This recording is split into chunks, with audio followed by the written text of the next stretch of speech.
ರಾಜ್ಯ ಪ್ರಸಿದ್ಧ ಶಿರಸಿಯ ಶ್ರೀ ಮಾರಿಕಾಂಬಾ ಜಾತ್ರೆಯ ಪೂರ್ವ ಸಿದ್ಧತೆಯ ಯಾವ ಕಾರ್ಯಗಳು ಆಗುತ್ತಿಲ್ಲ.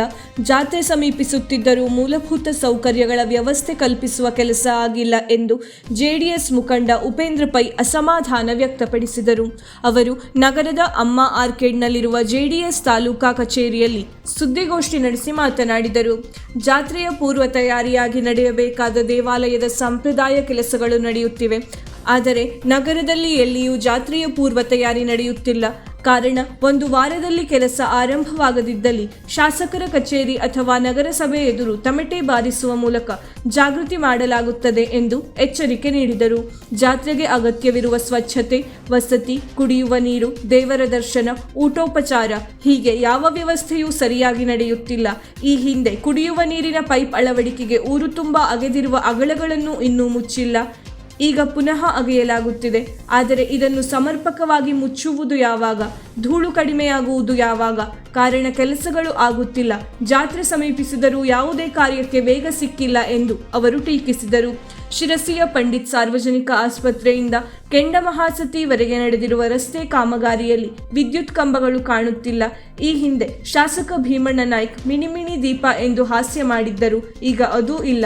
3 ವರ್ಷದಿಂದ ಅರೆಬರೆ ಕಾಮಗಾರಿಯಾಗಿ ಈಗ 3 ದಿನದಿಂದ ಕೆಲಸ ನಡೆಯುತ್ತಿದೆ. ನಗರ ಭಾಗದ ನಟರಾಜ್, ಸಿಪಿ ಬಜಾರ್, ವೀರಭದ್ರ ಗಲ್ಲಿಯಲ್ಲಿ ರಸ್ತೆಗಳು ಸಮರ್ಪಕವಾಗಿಲ್ಲ ಎಂದರು. ಈ ಸಂದರ್ಭದಲ್ಲಿ ಆದರ್ಶ್ ನಾಯ್ಕ್, ಗಜಾನನ್ ನಂಬಿಗ, ಲೋಹಿತ್ ನಾಯ್ಕ್, ಅಶೋಕ್ ಹೆಗಡೆ ಉಪಸ್ಥಿತರಿದ್ದರು. ಪ್ರಮುಖ ವಿಚಾರ, ಶಿರಸಿ ಮಾರಿಕಾಂಬಾ ದೇವಿಯ ಜಾತ್ರೆ ಈ ವರ್ಷ 2026 ಮಾರ್ಚ್ 24ರಿಂದ ಪ್ರಾರಂಭವಾಗುತ್ತಿದೆ. ಹಾಗಾಗಿ ಜಾತ್ರೆಗೆ 2026 ಜಾತ್ರೆ ಪ್ರಾರಂಭವಾಗಿದೆ. ಹಾಗಾಗಿ ಜಾತ್ರೆಗೆ ಬರತಕ್ಕಂಥ ಲಕ್ಷಾದಿ ಭಕ್ತರು ಮತ್ತು ಸಮಸ್ತ ಶಿರಸಿ ನಗರದ ಜನತೆ ಇವರ ಪರವಾಗಿ ಇವತ್ತಿನ ಈ ನಮ್ಮದು ಪತ್ರಿಕಾಗೋಷ್ಠಿ ಆದರೂ ತಪ್ಪಾಗಲಾರದು. ಕಾರಣ, ಜಾತ್ರೆಗೆ ಪೂರ್ವ ತಯಾರಿಯಾಗಿ ಈಗಾಗಲೇ ನಡೆಯಬೇಕಾದಂಥದ್ದು ದೇವಸ್ಥಾನದಲ್ಲಿ ಸಾಂಪ್ರದಾಯಿಕಬದ್ಧವಾಗಿ ಕೆಲವು ಕಾರ್ಯಕ್ರಮಗಳು ಇದು ತಯಾರಿ ನಡೀತಾ ಇದೆ. ಬಿಟ್ಟರೆ ಇಡೀ ಶಿರಸಿ ನಗರದಲ್ಲಿ ಎಲ್ಲೂ ಕೂಡ ಜಾತ್ರೆಯ ಒಂದು ಪೂರ್ವ ತಯಾರಿ ಆಗ್ತಾ ಇರೋದು ಕಂಡು ಬರ್ತಾ ಇಲ್ಲ. ಈಗಾಗಲೇ ಸ್ವಚ್ಛತೆ ದೃಷ್ಟಿಯಿಂದ ಕುಡಿಯುವ ನೀರಿನ ವ್ಯವಸ್ಥೆ, ಬಂದಂಥ ಭಕ್ತಾದಿಗಳಿಗೆ ಉಳಿಯತಕ್ಕಂಥ ವಸತಿಯ ವ್ಯವಸ್ಥೆ, ಊಟೋಪಚಾರ, ದೇವರ ದರ್ಶನ ಹೀಗೆ ಅನೇಕ ವ್ಯವಸ್ಥೆಗಳು ಆಗಬೇಕು. ಶಿರಸಿ ನಗರದಲ್ಲಿ ಕಳೆದ ವರ್ಷ 2024-25ರಲ್ಲಿ ಹೊಸ ನೀರಿನ ಪೈಪ್ ಜೋಡಣೆಗಾಗಿ ತೆಗೆದಂಥ ಊರು ತುಂಬ ಆಗದಂಥ ಏನು ಅಗಳಗಳಿದ್ದಾವೆ ಪೈಪ್ ಲೈನ್ ಹಾಕಲಿಕ್ಕೆ, ಅದು ಇವತ್ತಿಗೆ ಮುಚ್ಚಲಿಲ್ಲ. ಮತ್ತೆ ಕಳೆದ 15 ದಿನದಿಂದ ಮತ್ತೆ ಊರಲ್ಲೆಲ್ಲ ಮತ್ತೆ ತೆಗಿತಾ ಇದ್ದಾರೆ. ಹಾಗಾಗಿ ಅದನ್ನು ಮುಚ್ಚೋದು ಯಾವಾಗ?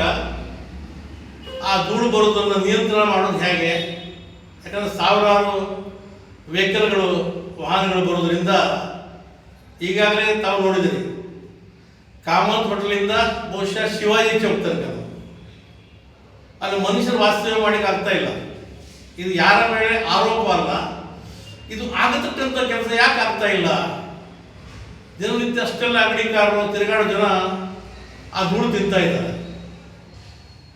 ಹಾಗಾಗಿ ಜಾತ್ರೆ ಸಂದರ್ಭದಲ್ಲಿ ಇದಕ್ಕೆ ನಿಮ್ಮ ವ್ಯವಸ್ಥೆ ಏನು? ನೀವು ಏನು ವ್ಯವಸ್ಥೆಯನ್ನು ಮಾಡ್ತೀರ ಅನ್ನೋದು ಯಾಕಂದರೆ ಭಾಳ ದಿನ ಇಲ್ಲ, ಕೇವಲ 24-25 ದಿನ ಇವತ್ತಿಂದ ಜಾತ್ರೆಗೆ ಪ್ರಾರಂಭವಾಗಲಿಕ್ಕೆ ಸಮಯ ಇದೆ. ಯಾಕಂದರೆ ರಸ್ತೆ ಅಗಲೀಕರಣ ಜೊತೆಯಲ್ಲಿ ನಡುವೆ ಡಿವೈಡರ್ಗಳು ಮಾಡಿ, ಈ ಹಿಂದೆ 2022ರ ಜಾತ್ರೆಯಲ್ಲಿ ಏನು ವಿದ್ಯುತ್ ಕಂಬಗಳನ್ನು ಹಾಕಿ ರಸ್ತೆಯ ಮಧ್ಯದಲ್ಲಿ ಹೊಸ ರೀತಿಯ ಒಂದು ಬಣ್ಣಗಳನ್ನು, ಡಿವೈಡರ್ಗಳನ್ನು ಮಾಡಿ ಲೈಟ್ ಕಂಬಗಳನ್ನು ಹಾಕಿ ಮಾಡಿದರು. ಅದು ಅಲ್ಲಿಗೆ ಸೀಮಿತವಾಯಿತು. ಅದರ ನಂತರ ಆ ಕಾಮಗಾರಿ ಡಿವೈಡರ್ ಮಾಡಿದರೆ ವಿದ್ಯುತ್ ಕಂಬಗಳು ಎಲ್ಲೂ ಕಾಣ್ತಾ ಇಲ್ಲ. ನಿಮ್ಮ ಉಳಿದ ಕಂಬಗಳಿಗೆ ನೀವು ಈ ಮಿನಿಮಮ್ ಲೈಟ್ ಯಾಕೆ ಹಾಕಲ್ಲ ಅಂತ ಮೊನ್ನೆ ಡಾಂಬರೀಕರಣ ಆಗಿದೆ. ಇನ್ನು ಈ ನಗರ ಭಾಗದಲ್ಲಿರ್ತಕ್ಕಂಥ ಇವತ್ತು ನಟರಾಜ್ ರಸ್ತೆ, ತಾವು ಸಿಪಿ ಬಜಾರ್, ಒಂದು ವಾರಗಳನ್ನು ನಾನು ಯಾಕಂತ ಕೇಳಿದ್ರೆ, ಒಂದು ವಾರದಲ್ಲಿ ಇವರು ಪ್ರಾರಂಭ ಮಾಡಿದರೆ ಬಹುಶಃ ಜಾತ್ರೆಗೆ ಸರಿಯಾಗಿ ಸಮಯಕ್ಕೆ ಇವೆಲ್ಲ ವ್ಯವಸ್ಥೆಗಳು ಮಾಡಬಹುದು.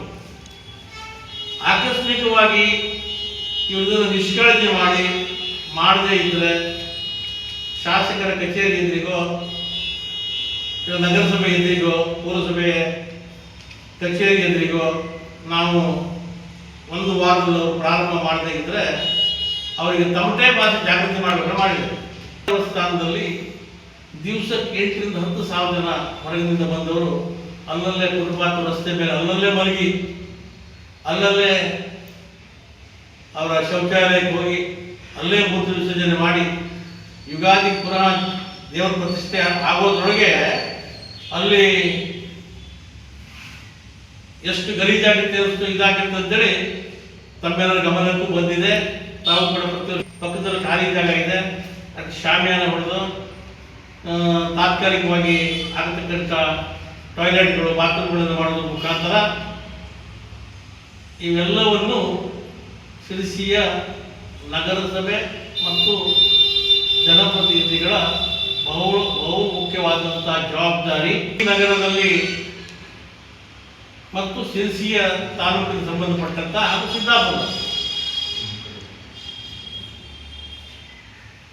ಸರ್ಕಾರಿ ಕಚೇರಿಗಳಿಗೆ ಹೋದರೆ ಬಹುಶಃ ಭ್ರಷ್ಟಾಚಾರ ತಾಂಡವಾಡ್ತಾ ಇರೋದು ನೋಡಿದರೆ ಇದೊಂದು ಭಯಾನಕರಾಗಿ ಕಾಣ್ತದೆ. ಅನೇಕ ಕಚೇರಿಗಳಂತೂ ಅಧಿಕಾರಿಗಳನ್ನಕ್ಕಿಂತ ಹೆಚ್ಚಾಗಿ ರಾಕ್ಷಸ ರೂಪದಲ್ಲಿ ಕೂತಿದ್ದಾರೆ.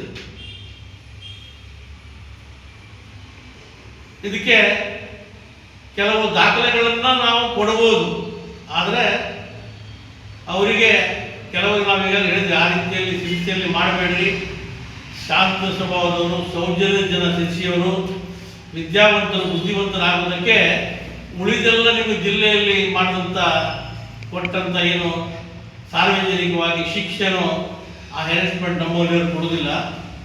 ಹಾಗಾಗಿ ನಿಮ್ಮ ಬಗ್ಗೆ ಎಲ್ಲಿ ಮಾಹಿತಿಯನ್ನು ನೀಡಬೇಕು ಅಲ್ಲಿ ಮಾಹಿತಿಯನ್ನು ನಮ್ಮ ಹತ್ರ ಬರ್ತಾ ಇದೆ, ನಾವು ನೀಡ್ತಾ ಇದ್ದೇವೆ.